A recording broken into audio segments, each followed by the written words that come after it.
जय हिंद दोस्तों, मैं नईम शर्मा आप सभी का स्वागत करता हूं। आशा करता हूं आप सब एकदम अच्छे हैं, एकदम बेहतरीन हैं। एक बार सारे प्यारे दोस्त बताएंगे आप सब कैसे हैं। उम्मीद करूंगा बहुत अच्छे होंगे, बहुत शानदार होंगे। सौरभ कुमार, प्रशांत, अभिनंदन, अभिषेक, ऋतुराज, प्रलीप, देवेश, अंशिका, सोनम, अमित कुमार, शेखर, रितु, नीता, मनीष, धृतराष्ट्र, सुमित, हिमांशी, सभी प्यारे दोस्तों का बहुत बहुत स्वागत है। और प्यारे बच्चे, इतिहास की क्लास को पीछे से आगे बढ़ाने के लिए मैंने आपको कल बताया था, भारत पर विदेशी आक्रमण हुआ। ईरानी आए, फिर यूनानी आए, फिर हिंद यवन शासक आए। और हिंद यवन शासकों के बाद में आपके शक, पहलव और कुषाण। वही हमारा आज का टॉपिक है कि शक, पहलव और कुषाण भारत आए। ठीक है। और इनसे बनने वाले क्वेश्चंस क्या हैं और क्या आपको पढ़ना है, ध्यान से देखिए।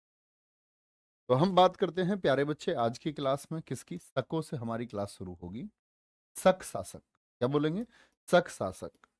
इंपॉर्टेंट बात है कि ये जैसे हिंद यवन शासकों के बारे में आपने जाना कि यूनान से आए थे, ऐसे ही मैं बोलूं आपसे कि ये शक शासक कहाँ से आए थे, तो आप हमेशा कहेंगे कि ये जो शक शासक है ये सीरिया से आए थे। कौन से देश से आए थे?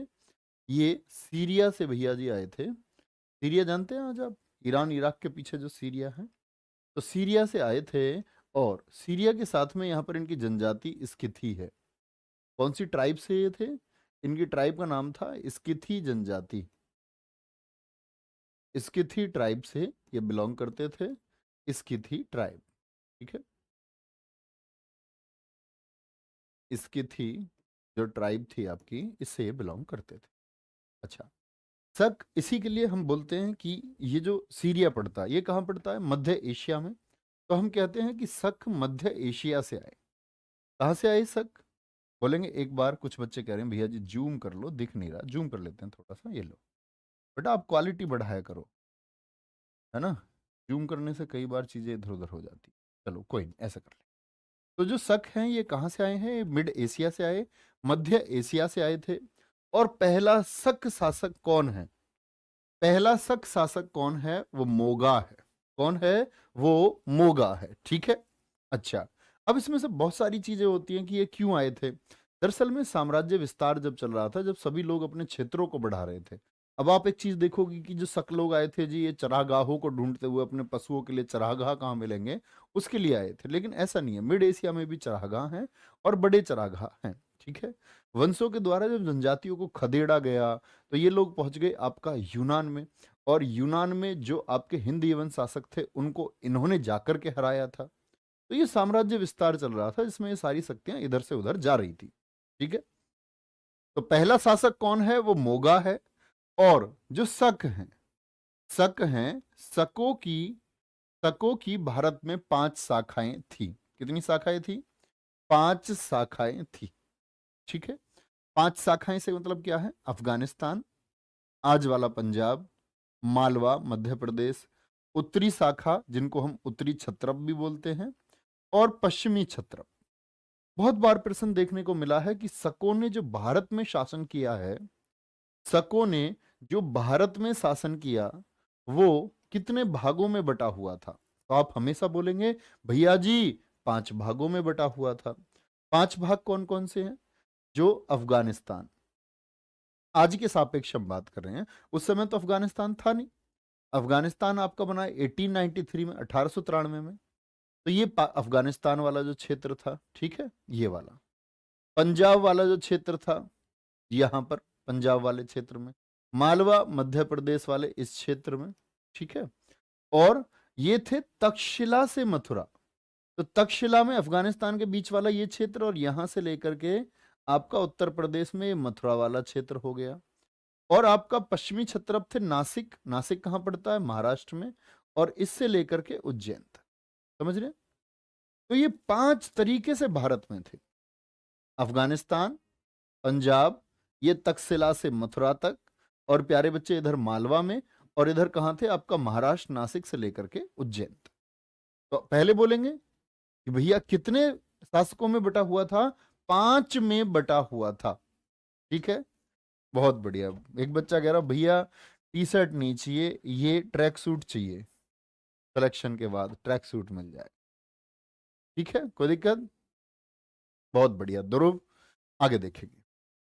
अब तो ठीक है। रुद्रदामन का संबंध पश्चिमी क्षत्रप शाखा से है। क्यों भैया रुद्रदामन के ही बारे में क्यों बात कर रहे हैं? क्योंकि शकों का सबसे प्रतापी शासक है। प्रतापी का मतलब जिसने अपनी सीमाओं को बढ़ाया गया, जो वेल नोन हो। याद रखेंगे। क्या बोलोगे, इस रुद्रदामन कौन है? ये शकों का सबसे शक्तिशाली शासक है। शकों में सबसे शक्तिशाली कौन हुआ? और शक्तिशाली से मतलब है कि इसी ने अपनी सीमाओं को कहां से, तक्षशिला से लेकर के, क्या बोलेंगे, इसी ने अपनी, सॉरी तक्षशिला बोला, इसी ने अपनी सीमाओं को नासिक से लेकर के उज्जैन तक विस्तारित किया। ठीक है, आगे देखें, आगे चलें भैया। इतनी बात समझे। रुद्रदामन का संबंध कौन सी शाखा से है? 5 शाखाओं में से जो पश्चिमी शाखा है। रुद्रदामन का संबंध पश्चिमी क्षत्रप शाखा से है। अब आपके दिमाग में प्रश्न बनेगा, भैया क्षत्रप कौन होते हैं? क्षत्रप से मतलब है वो क्षत्रिय शासक, वो रूलर्स जिनका एक छत्र था, और क्या बोलते हैं, कहते हैं उसका एक छत्र राज है। इसका मतलब क्या? क्षत्रप से मतलब था एक ऐसा क्षत्रिय जिसका एक क्षेत्र था। तो नॉर्थ वाले को नॉर्थ उत्तरी क्षत्रप कहा गया, दक्षिण वालों को आपका क्या बोला गया, दक्षिण वालों को, जो दक्षिण की तरफ से, उनको पश्चिमी क्षत्रप कहा गया। ठीक है, क्योंकि पश्चिम में भी इनका क्षेत्र था। यहां देखना ध्यान, यहां पर इंपॉर्टेंट एक लाइन है और बहुत बार परीक्षाओं में पूछी जाती है। जो जूनागढ़ अभिलेख है, ये किसने जारी कराया? जूनागढ़ अभिलेख रुद्रदामन ने जारी कराया। और जूनागढ़ अभिलेख, जिसको हम गिरनार अभिलेख के नाम से भी जानते हैं, किस नाम से? गिरनार अभिलेख के नाम से। ठीक है, गिरनार इंस्क्रिप्शन हम इसको बोलते हैं, गिरनार। और ये कहां पर है प्यारे बच्चे? ये गुजरात में, सौराष्ट्र में है। पहले तो गुजरात को सौराष्ट्र कहा जाता था, फिर आप जानते हैं इससे महाराष्ट्र और आपका गुजरात 2 स्टेट बन गए थे। जिन बच्चों को जानकारी हो, नहीं तो आप पॉलिटी में इस बात को पढ़ेंगे। ठीक है, तो ये कहां पर है? गुजरात में। विशुद्ध संस्कृत में जारी है। इसका मतलब पूछा जाता है कि जूनागढ़ जो अभिलेख है उसकी भाषा क्या है, वो कौन सी है? संस्कृत में जारी है। अब इस जूनागढ़ अभिलेख में क्या बताया गया? इतनी बात में कोई दिक्कत? इस जूनागढ़ अभिलेख में क्या बताया गया है? इसी अभिलेख से सुदर्शन झील, सुदर्शन झील कहां है? सौराष्ट्र में ही, गुजरात में ही, के निर्माण का पता चलता है, जो कि चंद्रगुप्त मौर्य के राज्यपाल पुष्यगुप्त ने कराया था। तो पहला प्रश्न कि सुदर्शन झील का निर्माण किसने कराया? आप कहेंगे चंद्रगुप्त मौर्य के राज्यपाल थे पुष्यगुप्त। ये सब हमें वर्णन कहां से मिलता है? ये सारा मिलता है हमको गिरनार अभिलेख, यानी कि आपका जूनागढ़ अभिलेख। सुदर्शन झील से नहरें निकलवाई, ये तुसास्व नामक व्यक्ति है। ये तुसास्व था कौन? ये सम्राट अशोक का राज्यपाल।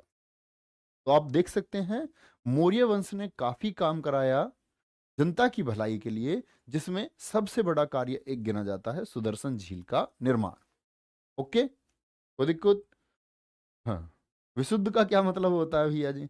विशुद्ध का मतलब है संस्कृत में बिल्कुल भी बदलाव नहीं, जैसी संस्कृत होती है वैसी ही का प्रयोग किया गया। ठीक है, आगे चले।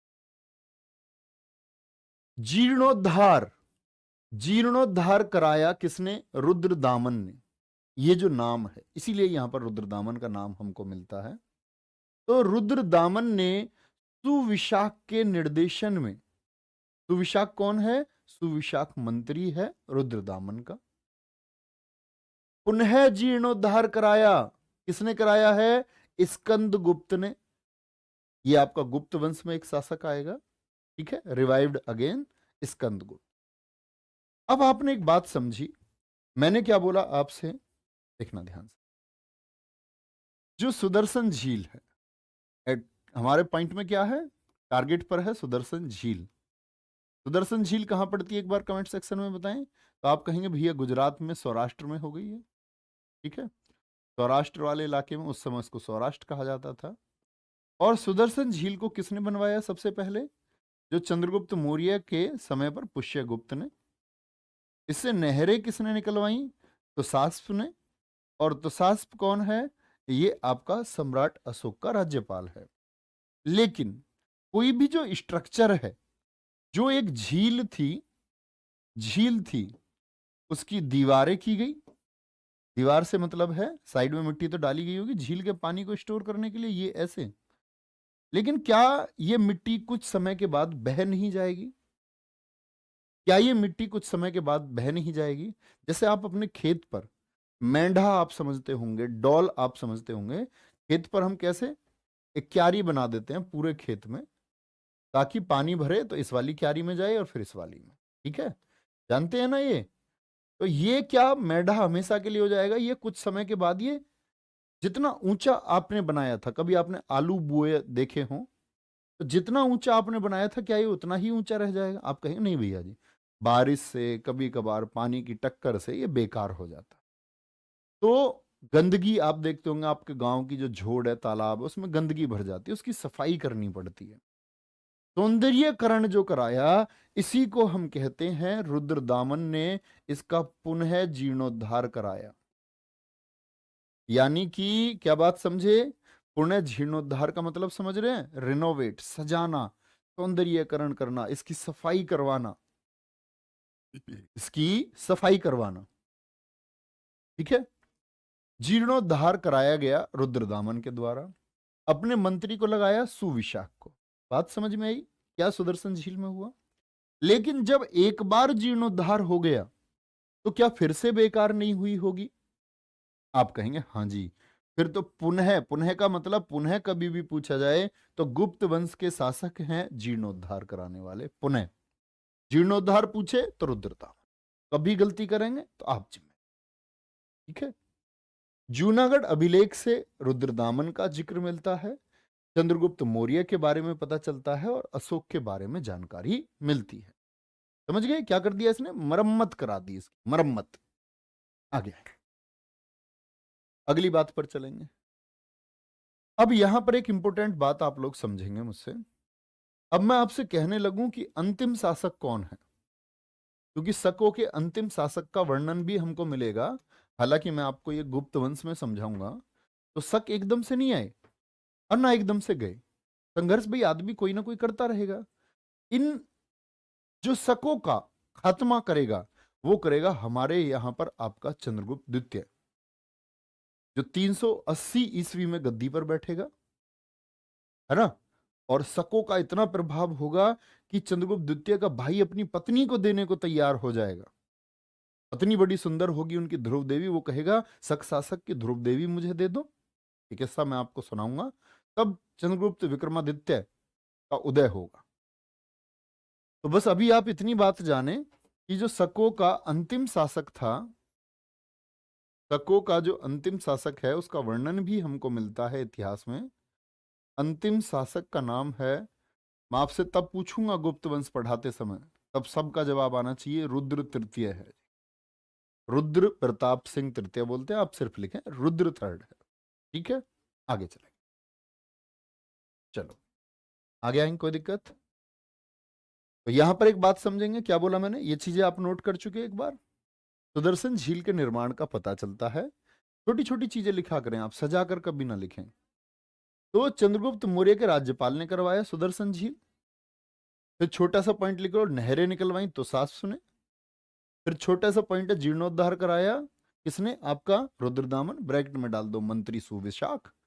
और फिर कौन?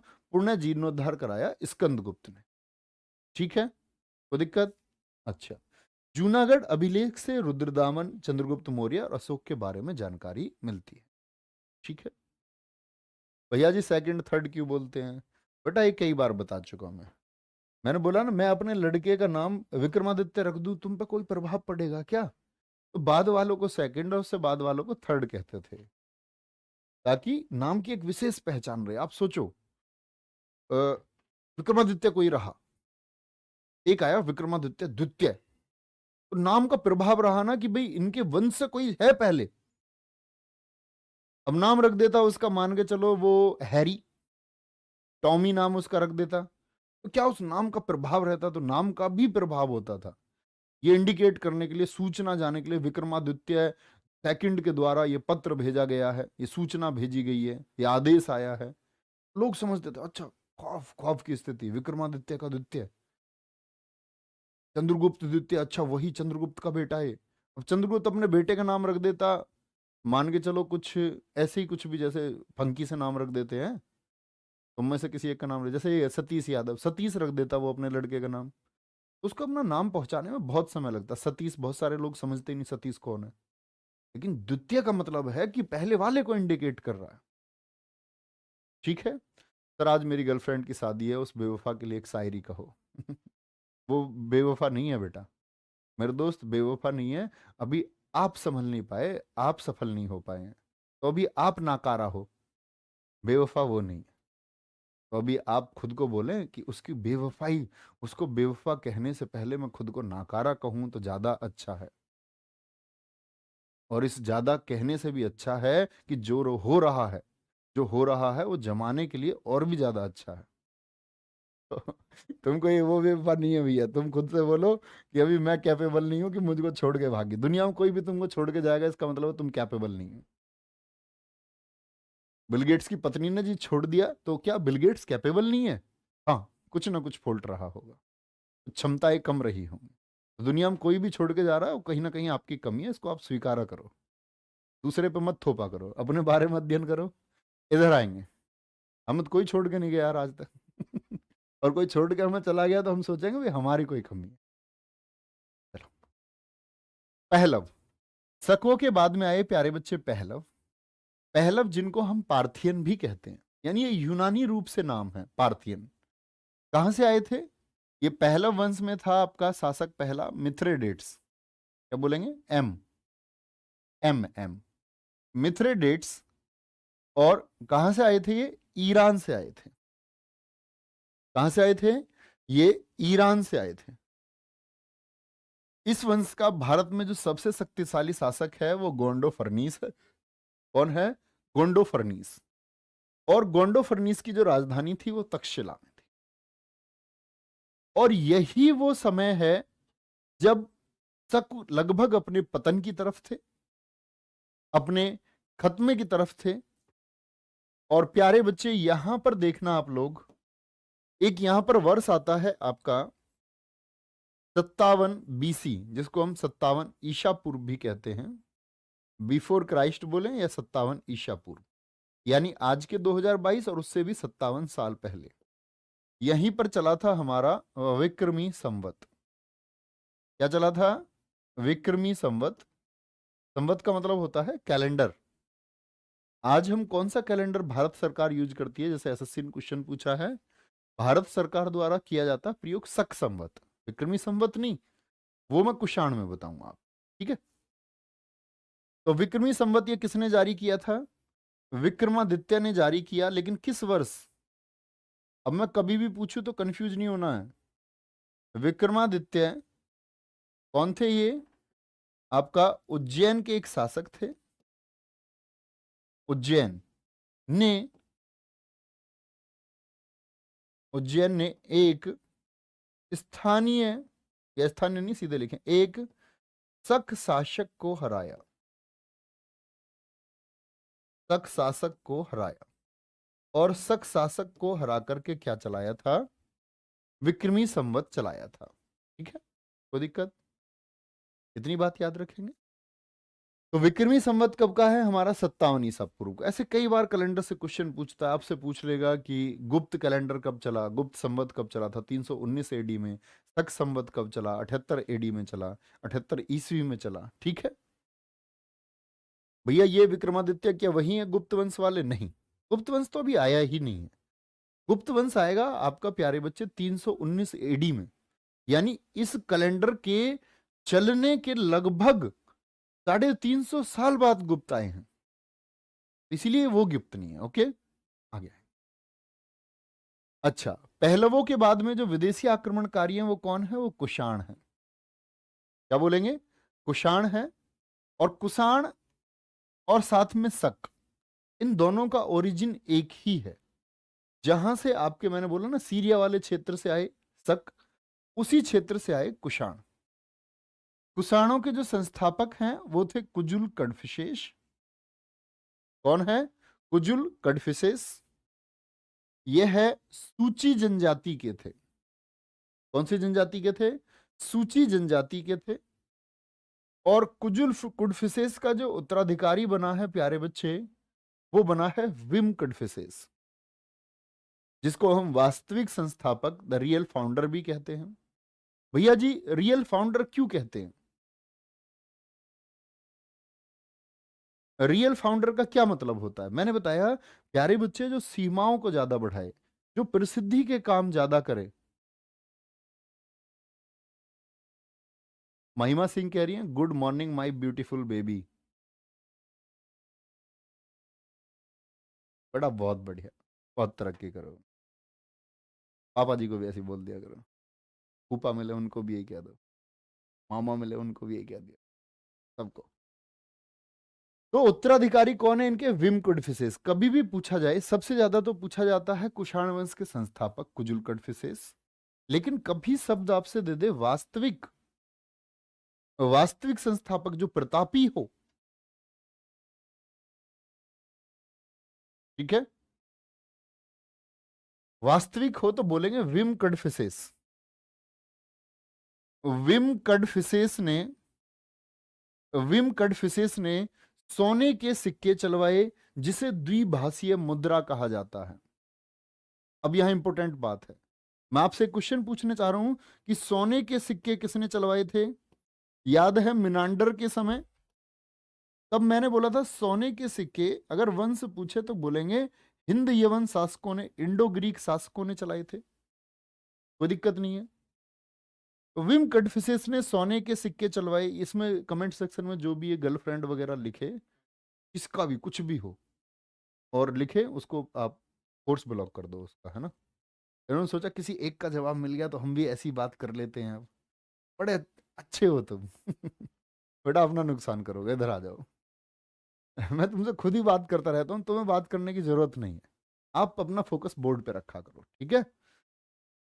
प्रॉमिस करो एक। कहा? बोर्ड पर सिर्फ। विम कडफिसेस ने सोने के सिक्के चलवाए, जिसे द्विभाषीय मुद्रा भी कहा गया। द्विभाषीय मुद्रा, द्विभाषीय मतलब ड्यूअल लैंग्वेज हो गई। और कौन कौन सी थी? यूनानी और खरोष्ठी। तो जो इसने सिक्के चलवाए वो किसमें? यूनानी और खरोष्ठी में थे, ठीक है। क्या बातें आई? सूची जनजाति, इस आने का स्थान इनका भी मध्य एशिया है। संस्थापक कुजुल कडफिसेस हैं। कुडफिसेस के बाद में उत्तराधिकारी बना विम कडफिसेस, जिसने क्या चलवाए? सोने के सिक्के चलवाए। तो सोने के सिक्के चलवाने वाला पहला शासक क्या बोलेंगे भैया आप? तो वो कौन है? कुषाण वंश में विम कडफिसेस है। सोने के सिक्के तो इनसे पहले हिंदी वंश शासक चलवा चुके थे, ठीक है। विम कडफिसेस शैव धर्म का अनुयायी था। शैव धर्म से मतलब है जो लोग भगवान शिव में श्रद्धा रखते हैं। शैव धर्म का अनुयायी था। शिव नंदी बैल की आकृति के सिक्के मिले हैं। तो आपसे पूछा जाए कभी भी शिव नंदी और बैल की आकृति के सिक्के किसने चलवाए थे, तब आपका आंसर आना चाहिए क्या? विम कडफिसेस। बहुत बढ़िया राज प्रताप सिंह, वेरी गुड। कोई दिक्कत? विम कडफिसेस को सम्राटों का सम्राट, सर्वलोकेश्वर आदि नामों से जाना जाता है। नहीं, दोनों ऑप्शन में नहीं आएंगे। आकाश गौर जी, बहुत अच्छा क्वेश्चन है आपका, वेरी गुड। अच्छा, सर्व लोकेश्वर आदि नामों से जाना जाता है। यहां तक की बात में कोई दिक्कत? विम कडफिसेस किसका उत्तराधिकारी है? कुजुल कडफिसेस का। और विम कडफिसेस शैव धर्म को मानता था, इसीलिए भगवान शिव जी, नंदी जानते हो ना, उनका जो आपका रहता है उनके साथ में, भगवान शिव के साथ में, और बैल की आकृति के सिक्के। विम कडफिसेस को सम्राटों का सम्राट, सर्वलोकेश्वर आदि नामों से जाना जाता है। ओके, अब आते हैं, इस वंश में एक शासक हैं कनिष्क। कनिष्क का संबंध किस वंश से है? विम कडफिसेस के बाद में गद्दी पर आए, क्या नाम है? कनिष्क। रवेटक अभिलेख से कनिष्क के विम कडफिसेस का पुत्र होने का पता चलता है। ये कौन है?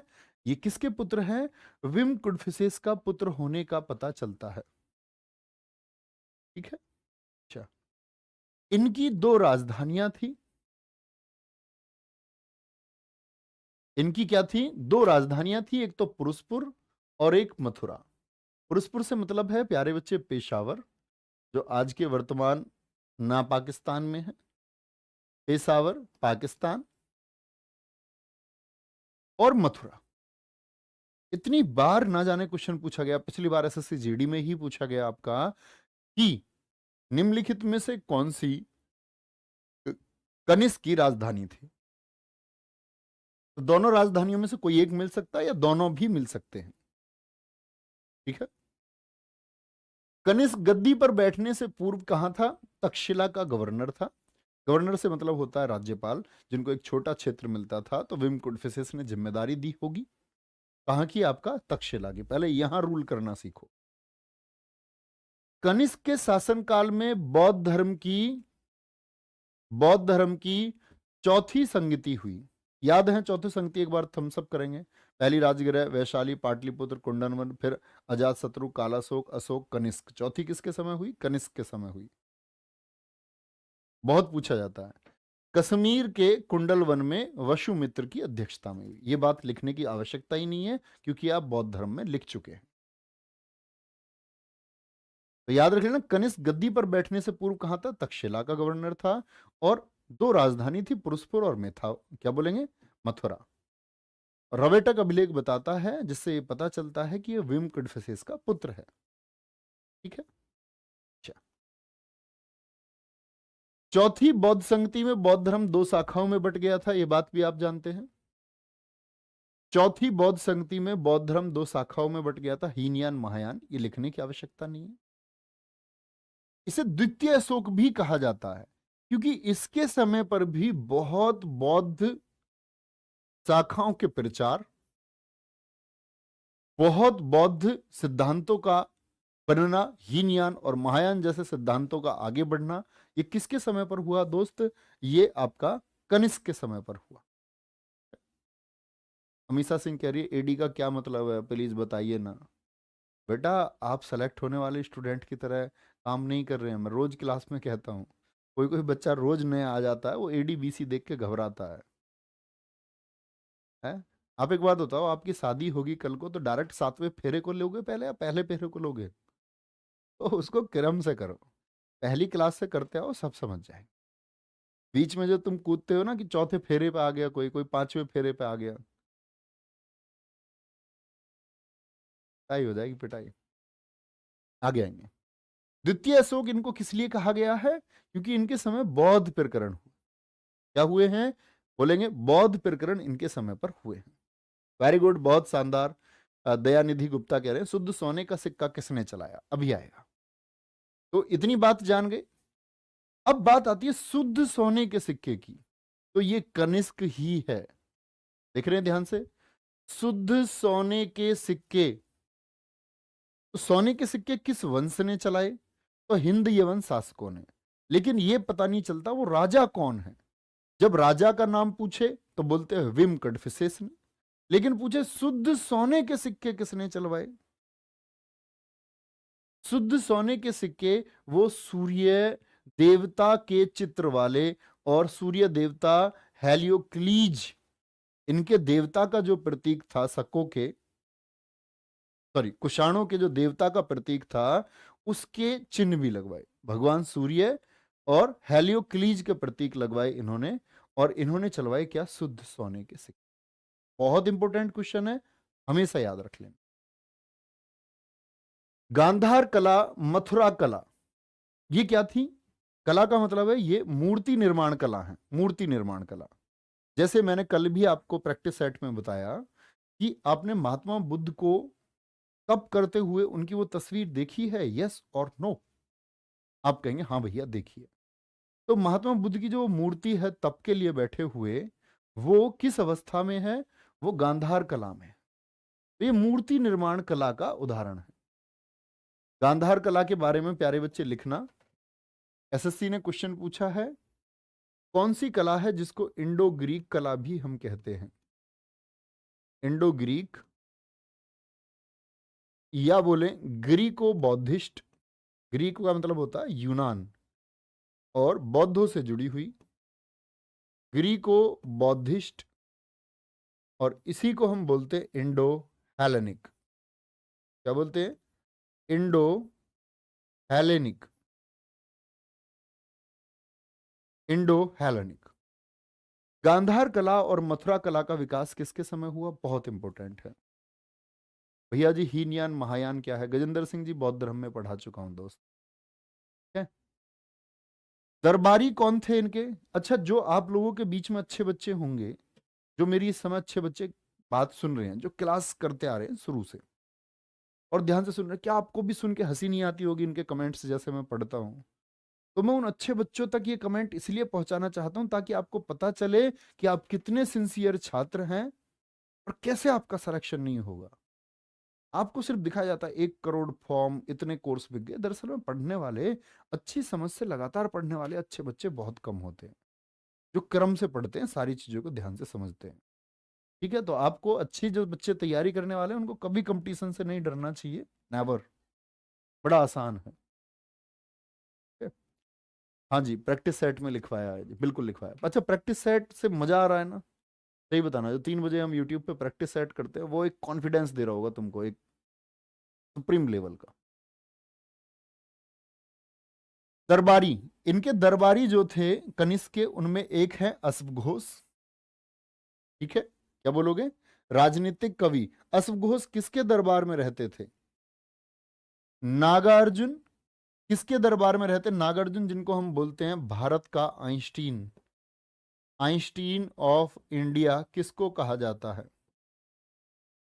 Einstein of India. क्या बोलेंगे?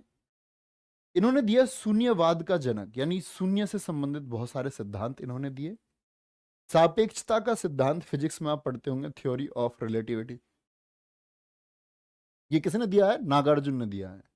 और यही नागार्जुन थे जिन्होंने बौद्ध धर्म को, बौद्ध धर्म को कहां पर? चीन में प्रचारित प्रसारित भी किया था। चीन में मैसेज लेकर के कौन गए थे?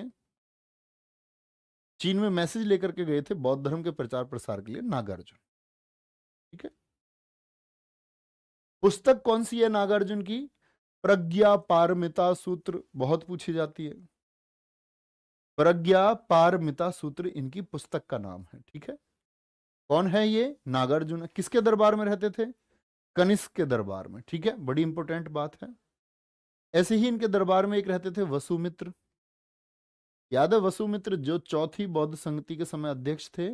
और वसुमित्र की बुक का नाम है महाविभाषा शास्त्र।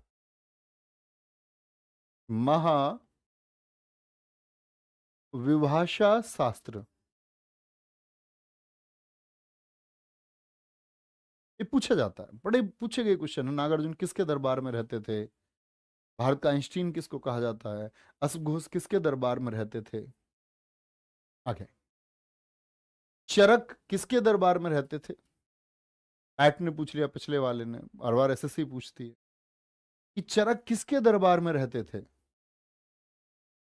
सर आप गुटखा खाते हैं? हाँ जी, बहुत खाता हूँ भैया। सुबह गुटखा, दोपहर गुटखा, शाम को गुटखा, कोर्स ब्लॉक कर दो। आया मजा? चलो रहने दो, कोई बात नहीं, इतनी आजादी तो होनी चाहिए। भैया खाता हूँ बहुत। चरक, इन्होंने क्या लिखी है? चरक संहिता लिखी है। इन्होंने क्या लिखा है?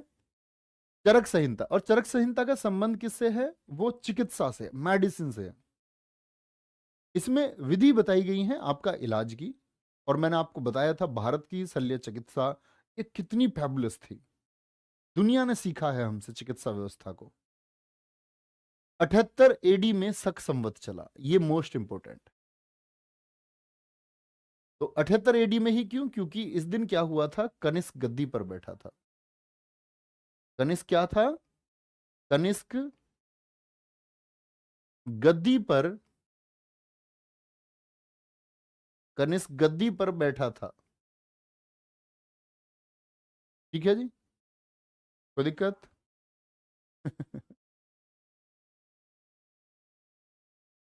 Very good. एक कह रहा गुरु जी कैसे बालक क्लास में आ गए हैं। कोई नहीं, सब तरह के बच्चे आते हैं। दरअसल में अ, ऐसा होता है ना, किसी ने बोला कि भाई जो कोर्स महंगे होते हैं तो सबको पढ़ने का मौका नहीं मिलता है। तो हमने कोशिश की कि सबको पढ़ने का मौका मिले, तो इसीलिए कोर्स में कोई भी कूद जाता है। इतना सस्ता कोर्स है, उसमें कोई भी कूद के आ जाता है एकदम से।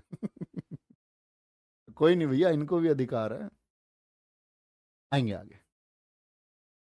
आर्टिकल 19 का पूर्ण प्रयोग आप कर रहे हैं। ठीक है मेरे दोस्त, बहुत सारा thank you Mohit Kumar ji. Sir आपसे इतना प्यार है, आप दिल की गहराई में सच में। बहुत बढ़िया, इतनी बात समझे। अच्छा, मैंने आपको बताया कि 57 एडी में चला, 57 बीसी में चला आपका विक्रमी संवत। 78 एडी में प्यारे बच्चे क्या चला है आपका, ये शक संवत चला है। यूपीएससी 2013 प्रीलिम्स का क्वेश्चन है, विक्रमी संवत और शक संवत में कितने वर्षों का अंतर है, एक बार आप लोग बताएंगे।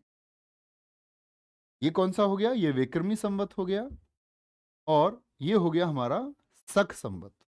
और भारत सरकार द्वारा प्रयोग में कौन सा पंचांग लाया जाता है, भारत सरकार द्वारा कौन सा कैलेंडर प्रयोग होता है, तो याद रख लेना, उसका जो आधार है वो शक संवत ही है दोस्त। कौन सा है, शक संवत ही है। चलो, तो क्या बोलेंगे कितने वर्षों का अंतर है, और फिर मैसेज है बहुत बढ़िया, बोले भैया। चलो, अगर, अब एक बात समझना, कुछ बच्चों को डाउट आता है। मैंने बोला ये 0 है जहां से आज वाला कैलेंडर चला है, ईसा का जन्म है, जो बच्चे समझते होंगे। ईसा के जन्म से पहले क्या था, ये बीसी था, तो ये चला होगा पहले, यहां से कितने साल पहले, 57। तो पहला साल, तो इसका अंतर आता है 58, जिसकी वजह से हमें क्या होता है, 58 बीसी हम इसको लिखते हैं। 58 वर्षों का अंतर आता है, वो एकदम सही है, कोई दिक्कत नहीं है।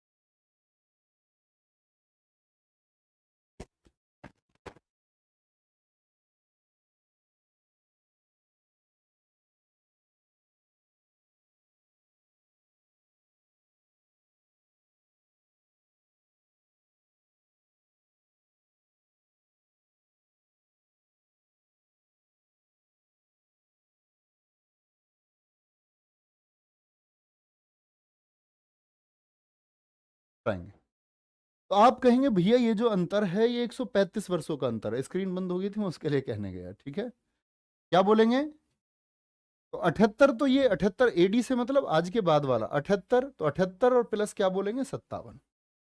तो 135 वर्षों का अंतर है। पहले के 57 हो गए इधर, पहले 57 वर्ष पहले, और आज का कैलेंडर का 78, तो टोटल अंतर कितना हो गया, 135 हो गया। ठीक है, 8 7 5 7 5 12 और 1 13। ये पूछा गया क्वेश्चन है, बड़ा इंपॉर्टेंट क्वेश्चन। ठीक है, ये बात याद रखें। अच्छा जी, अब महत्वपूर्ण बात आती है प्यारे बच्चे। महत्वपूर्ण बात में आपका क्या हमने अब तक पढ़ा है इस वाली क्लास में, बोलेंगे एक बार। तो हमने पढ़ा भैया, सबसे पहले आए इंडो ग्रीक हिंदी यवन शासक, फिर आए हमारे शक, जो हमने आज की क्लास में पढ़े, हिथियंस। फिर आए हमारे पहलव, मिथ्रेडेट्स वाला हमने पढ़ा। और फिर कौन आए, हमारे कुषाण आए। कुषाणों में सबसे इंपोर्टेंट है कुजुल कुडफिसेस के बाद में विम कुडफिसेस, जिसने आपका सोने के सिक्के चलवाए, शुद्ध सोने के सिक्के जिस कनिष्क ने चलवाए। कनिष्क बैठा 78 एडी में। इसके दरबार के रहने वाले लोग अश्वघोष, ठीक है, वसुमित्र, नागार्जुन और चरक, ये बड़े महत्वपूर्ण है। कोई दिक्कत, तो हमेशा इनको याद रखें। और आज की क्लास में सिर्फ इतना ही है, और जिन बच्चों का कीमती समय है वो जाएं। और बाकी मैसेज है मेरे दोस्तों के पास, एक बच्चे ने बड़ा अच्छा लिखा, कह रहा कि भैया जब बच्चा कोई ऐसे बोलता है तो बुरा नहीं लगता होगा। मैं बताता हूँ तुम्हें लगता है, लेकिन हम बुरा लग के क्या कर सकते हैं, तो आप हमारी जगह होते तो शायद फील कर पाते। कभी भी किसी बच्चे का जब हमको बुरा लगा, तो मैं अपने बताता हूँ, बाकी शायद सब लोग रिएक्ट भी कर देते हो बुरा लगने पे, शायद आपको उल्टा सीधा भी कोई बोल सकता, कर आप भी कुछ नहीं सकते हो। लेकिन मैं क्यों नहीं करता, कि मैं आपके ऊपर गुस्सा क्यों करूं, आपको सिर्फ समझा सकता हूँ, मैं आपका एक मार्गदर्शक हो सकता हूँ। आप लोग हमें फॉलो करते हैं और अगर हम ही ऐसी चीज़ों पर रिएक्ट करके दिखाएंगे तो कल तो फिर आपको भी क्रोध आएगा, आप भी रिएक्ट होंगे सारी चीज़ों पे बाकी लोगों से, तो फिर हम आप लोगों को कोई मैसेज नहीं दे पाए। इसीलिए शांत रहना बड़ा ज़रूरी है। और शांत रहने में मुझे वो ऊर्जा ध्यान आती है कि हम लोगों को परिभाषित किसने किया, हम कौन हैं। क्या हम कोई बहुत ज़्यादा विशेष व्यक्ति है? नहीं, हम बिल्कुल आप ही के जैसे। अगर हमको विशेष कोई समझता है तो वो आप लोग हैं, बाकी कोई नहीं समझता। आपको लगता होगा हमारे गांव में या फिर बोले कि हमारे वाली सोसाइटी में हमको बहुत विशेष समझा जाता होगा? नहीं, क्योंकि समाज में तो ईर्ष्या रखने वाले लोग ज़्यादा हैं। जब आप तरक्की करेंगे तो लोगों की ईर्ष्या आपसे बढ़ जाती है। मैं देखता हूँ कुछ लोग जो मुझे पहले प्यार करते थे और अब उन लोगों के मन में कोई ना कोई पता नहीं कुछ ईर्ष्या पैदा हुई है। तो दुनिया में ईर्ष्या करने वाले लोग बहुत है, लेकिन हमसे प्यार करने वाले, मुझसे प्यार करने वाले, मैं समझता हूँ वो तुम लोग हो। और वो प्यार करने वालों की संख्या इतनी बड़ी है कि ऐसे जो ये बच्चे होते हैं इनके लिए हम प्रयास कर सकते हैं, ये बहुत ठीक रहेंगे। हो जाता है ऐसे, और वो उसको कहने का अधिकार है। हम अपनी क्लास में अपने गुरुजी से कुछ भी कह देते थे, इसमें क्या परेशान होना है? तो अपना ख्याल रखिए बहुत सारा। भैया ये वही क्या पूछ रहे हैं, नाग जो मिनांडर से, बेटा वो नागसेन थे। मिनांडर ने जो प्रश्न पूछे वो नागसेन थे, नागार्जुन है। अब कुछ बच्चों के कमेंट दिखा दें एक बार।